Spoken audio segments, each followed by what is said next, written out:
So hi everyone! Happy holidays po pala sa inyo. Merry Christmas and advance Happy New Year. My name is Dawn and sabayan niyo po ako for today's video. Dito lang naman sa Ocean Park Adventure here in Manila.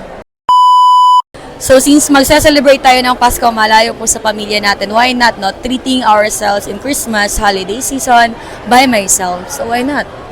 Excited ba kayo? Ako din. Excited na. Yun na nga, quick story, quick time, no? Yung booking ko pala is nagkamali. I had booked that one in online booking and then nagtataka ako kung bakit 380 pesos lang. Yun pala is Aqua Adventure Park lang pala. That means, yung na-avail ko online is for swimming lang pala. And so, nung dumating ako dito, nag-book ako sa kanilang Chaos ba tawag nila? Or sa ano nila, sa online machine nila. I've got 1,100 po. Yan na po yun is nasa bundle 1 or bundle po na choices. So, pinili ko po yung bundle 2 and let's see how it goes. So, if you wanted to book po, online po, booking dyan, legit po na online booking nila is ang Klook.com. Yan po. I'm so excited. What will awaits me inside sa loob? Let's see. Ito yung nandun sa bundle 1 nila, si Biodome. Pero bundle 2 kasi yung inano ko eh. Kumbaga, in-avail ko. And I don't know. So, kanina pala guys, nag-register ako dun sa online chaos nila, no? And etong QR code na ito is magagamit mo lang siya entire day. So, every time pumapasok ka, chine-check lang nila. Ito, ina-scan lang nila yan.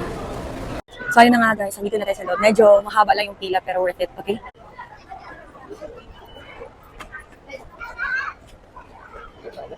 So, yun na nga, no, lahat dito, dollars. Pati mo yung ano lang, hindi yung mabot ng 500 ml na tubig. Nasa 50 pesos na po. So, may nakasabayan ako kanina, may bit-bit silang pagkain ng kanila, sarili nila. Okay naman, nakapasok naman. Kanina, sa may security banda, may nakalagay, bawal ang drinks, bawal ang food, outside food, pero nakapasok din sila. So, it's just that, okay lang din naman kasi hindi siya, ganun ka higpit. So, this is a big place, and I don't know where to start. I don't know, so let's see. So, I guess, let's start here. Diba? Feel ko na talaga pagiging vloggerist.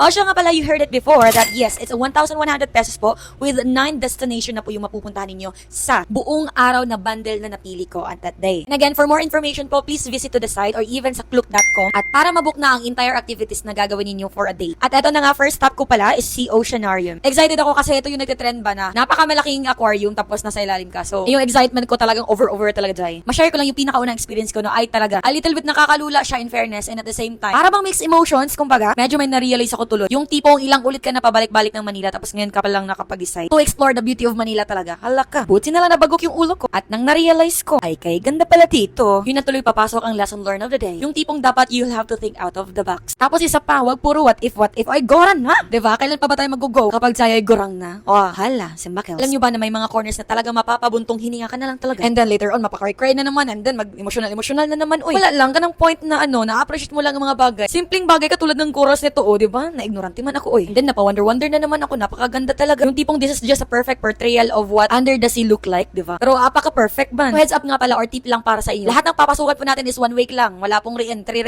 ha. So, ayun na nga. Pag sinabing 1 way lang talaga. Wag nang babalik ha. Pag alis talaga. Let go na ba? Ay, sorry. May pahugot pa. Ngayon, sasabihin na namang iba. Depende po sa sitwasyon. At sa sitwasyong ito, bawal po yung papasok ka ulit. Kasi nga, pag papasok ka, ay tuloy-tuloy ka na dapat man. Ayun na nga, sa puntong ito, tuloy-tuloy na tayo dapat sa Stingray Dry Encounter. At maya-maya pa nagtataka ako kung ano yung kinukulikot ni Kuya diyan. Ito na nga pala, since wala pong stingray, ito na lang pong shark. Nakalimutan ko lang kung anong pangalan ng shark na ito. Basta shark. So ayun na nga, nalungkot ako konti para sa shark na iyon. Kasi nga gusto na niya mag-swim. Kasi naka-hold on pa si Kuya eh. Yun ang sinasabi ko kung sino dapat magpapa-let go. Ay, let go nyo na. Ay, wag mo na pigilan. Let go mo na. So ayun na nga, gawin na lang natin inspirasyon ang kanta ni Elsa. Let it go.